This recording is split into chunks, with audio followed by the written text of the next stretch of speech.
கிறிஸ்துவுக்குள் பிரியமான சகோதர சகோதரிகளே, உங்கள் அனைவரையும் இயேசு கிறிஸ்துவின் இனிதான நாமத்தினாலே வாழ்த்துகிறேன். தேவனுடைய வார்த்தை சொல்லுகிறது, சத்தியத்தையும் அறிவீர்கள், சத்தியம் உங்களை விடுதலையாக்கும் என்று சொல்லுகிறது. இன்றைய சிந்தனைக்கு எடுத்துக்கொண்ட வேத வசனம் சங்கீதம் 5வது அதிகாரம் 12வது வசனம். கர்த்தாவே, நீர் நீதிமானை ஆசிர்வதித்து காருண்யம் என்னும் கேடகத்தினால் அவனை சூழ்ந்து கொள்ளுவீர். காருண்யம் அப்படிங்கிறது கிருபையை குறிக்கிறது, தயவை குறிக்கிறது. தேவனுடைய தயவு நம்மளை என்ன செய்யுதா? ஒரு கேடகம் போல நம்மளை சூழ்ந்து என்ன செய்கிறதா? காத்து கொள்ளுகிறது. ஹல்லேலூயா, பிரைஸ் தி லார்ட். இந்த கிருபையை நம்ம வாழ்க்கையில எப்படி பெற்றுக்கொள்ள முடியும் அப்படிங்கறத தான் நம்ம இன்னைக்கு பார்க்க போறோம். மறுபடி வாசிக்கலாம்.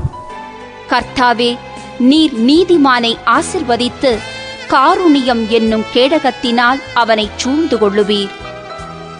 நீதிமானை ஆசிர்வதித்து. இந்த நீதிமான் இதை கேட்ட உடனே நம்ம ஞாபகத்துக்கு வர்றது யார் வருவாங்க? பெரிய பெரிய தேவ மனிதர்கள் தான் வருவாங்க, இல்லையா? இதெல்லாம் பெற்றுக்கொள்ள முடியுமா என்னால? தேவன் எனக்கு இதை கொடுப்பாரா அப்படிங்கிற கேள்வி நமக்கு அப்பப்போ என்ன செய்யும்? வரும். ஆனா தேவனோட வார்த்தை என்ன சொல்லுது தெரியுமா? 2 கொரிந்தியர் 5:21. நாம் அவருக்குள் தேவனுடைய நீதியாகும்படிக்கு பாவம் அறியாத அவரை நமக்காக பாவமாக்கினார். நாம் தேவனுடைய நீதியை நம்ம பெற்றுக்கொள்ளும்படியாக தான் இயேசு கிறிஸ்துங்க என்ன செஞ்சாரா? பாவம் அறியாத அவர் பாவமாக்கப்பட்டார். இந்த தேவ நீதி அப்படிங்கிறது தேவனுடைய இயல்பு. இந்த இயல்பை மனிதன் இழந்து போனதுனாலதான், அங்க ஆதாம் பாவத்துக்கு கீழாக போனதுனாலதான் அங்கு தேவனோடு அந்த உறவுல மனுஷனால என்ன செய்ய முடியல? இருக்க முடியல. அந்த பாவம் தடையாக இருந்தது. எதை அங்க ஏதேன் தோட்டத்துல அங்கு இழந்து போனாரோ ஆதாம், அதை மீட்டு கொடுப்பதற்காக, அந்த நீதியை, அந்த இயல்பை நமக்கு கொடுப்பதற்காக தான் இயேசு கிறிஸ்து என்ன செஞ்சாரா? வெளிப்பட்டாராம். இந்த தேவ நீதிங்கிறது தேவனோட இயல்பு, அவருடைய பிரசன்னத்துல நிற்கக்கூடிய தகுதி. அவர் முன்னாடி நிக்கிறதுக்கு நமக்கு தகுதி வேணும், இல்லையா? இந்த தகுதியையும் அங்க இயேசு கிறிஸ்து என்ன செஞ்சுட்டாரா? கொடுத்துட்டாரா. ஹல்லேலூயா, பிரைஸ் தி லார்ட். அப்போ தேவனுடைய பார்வையில நம்ம எப்படி இருக்கிறோமா? நீதிமானாக பார்க்கிறார். ஹல்லேலூயா. நம்மளை எப்படி பார்த்துக்கிட்டு இருக்கிறோம்? பாவிகளாக பார்த்து கொண்டிருக்கிறோம்.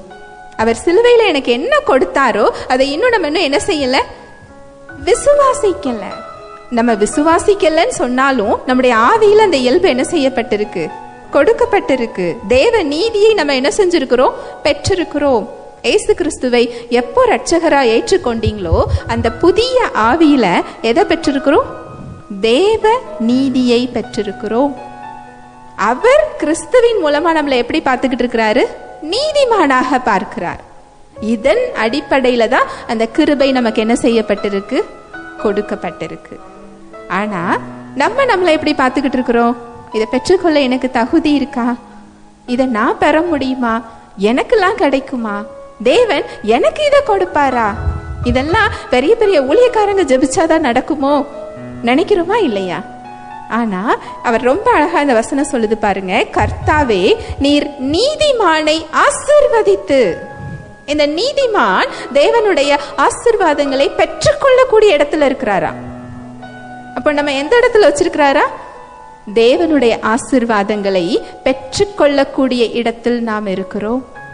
கிறிஸ்துவுக்குள் உன்னதங்களிலே சகல ஆவிக்குரிய ஆசீர்வாதத்தினாலும் நம்மை ஆசீர்வதித்திருக்கிறார். எதனால? நம்மெல்லாம் கிறிஸ்துவின் மூலமா எப்படி இருக்கிறோமா? நீதிமான்களாக்கப்பட்டு இருக்கிறோம். அவர் அவருடைய ஆசீர்வாதத்தை நமக்கு கொடுத்திருக்கிறார். நம்மை சகலவித ஆசீர்வாதத்தினாலும் ஆசீர்வதித்து விட்டார். அதுதான் இந்த வசனம் சொல்லுது, காருண்யம் என்னும் கேடகத்தினால். இந்த கேடகத்தை எதுக்கு பயன்படுத்துவாங்க? சண்டை போடும்போது அவங்களுடைய ஆயுதங்கள் நம்மை தாக்காத வண்ணம் அந்த கேடகம் என்ன செஞ்சுக்கும்? பாதுகாத்து கொள்ளும். கேடகத்தோட பலன் அதுதான். இங்க தேவன் நமக்கு ஒரு கேடகம் கொடுத்திருக்கிறாரா, காருண்யம் என்னும் கேடகம்.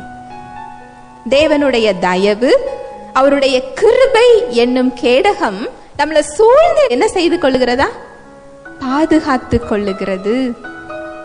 உங்க கண்களால் பார்க்க முடியலனாலும் தேவனுடைய தயவு உங்களை ஒரு கேடகம் போல என்ன செய்தா, பாதுகாத்து கொண்டிருக்கிறது. அது ஒரு இயற்கைக்கு அப்பாற்பட்ட வல்லமைதான். கிருபை அப்படிங்கிறது தகுதியே இல்லாத நமக்கு கொடுக்கப்பட்டிருக்கின்ற தேவனுடைய வாழ்வு, தேவனுடைய ஆசீர்வாதம், தேவனுடைய வல்லமை. இது எல்லாத்துக்கும் மொத்தமா ஒரே பேரு இயேசு கிறிஸ்து தான். ஹல்லேலூயா, பிரைஸ் தி லார்ட்.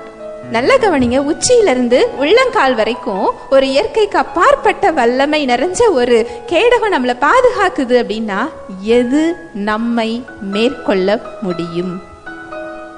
எந்த பலவீனம் மேற்கொள்ள முடியும்? எந்த நோய் மேற்கொள்ள முடியும்? இந்த உலகத்தில் உள்ள எந்த பிரச்சனையில நம்ம தோத்து போவோம்? நம்மளை சுத்தி இருக்கிறது இயற்கைக்கு அப்பாற்பட்ட வல்லமை இருக்கிறதே. இவ்வளோ பெரிய வல்லமை என்னை சுத்தி கேடக மாதிரி இருக்குன்னா ஏன் நான் அதை பெற்றுக்கொள்ளல? அந்த கிருபைய நாம ஏன் பார்க்க முடிகிறது இல்லை? இந்த கிருபை அப்படிங்கிறது கிரேக்க மொழியில நம்மளை ஏதோ பாவத்திலிருந்து மட்டும் மீட்டு என்ன பரலோகத்துக்கு கொண்டு சேர்க்கிறதுக்காக இயேசு கிறிஸ்து வந்திருக்கிறார். எனக்கு அந்த பாவ வாழ்விலிருந்து மீட்கிறதற்காக, மன்னிப்பு கொடுக்கிறதுக்காக வந்திருக்கிறார். அதை மட்டும் நம்ம பிலீவ் பண்றோம், விசுவாசிக்கிறோம். உண்மைதான், ரட்சிப்புல அது ஒரு முக்கியமான பகுதி. ஆனா அது மட்டும் இல்லை. இந்த உலகத்துல நோயிலிருந்து விடுதலை, சாபத்திலிருந்து விடுதலை, பாவத்திலிருந்து விடுதலை, கட்டுகள்ல இருந்து விடுதலை, பாதுகாப்பான வாழ்வு, நம் மூலமாக தேவ வல்லமை வெளிப்படுகின்ற ஒரு வாழ்வு, நம் மூலமாக அவரை வெளிப்படுத்துகிற ஒரு வாழ்வு நமக்கு கொடுக்கப்பட்டிருக்கிறது. தெய்வ சமாதானம், தெய்வ சந்தோஷம், தெய்வ மகிழ்ச்சி, தெய்வ ஆரோக்கியம், எல்லாத்துக்கும் மேல அவருடைய ஆசீர்வாதமா ஒரு பேக்கேஜ்னு சொல்லுவோம் இல்லையா, அதுல எல்லாம் கொடுத்திருப்பாங்கல்ல, அது மாதிரி இந்த பேக்கேஜ்ல என்ன இருக்குதா, அவருடைய ஆசீர்வாதம் இருக்குதா.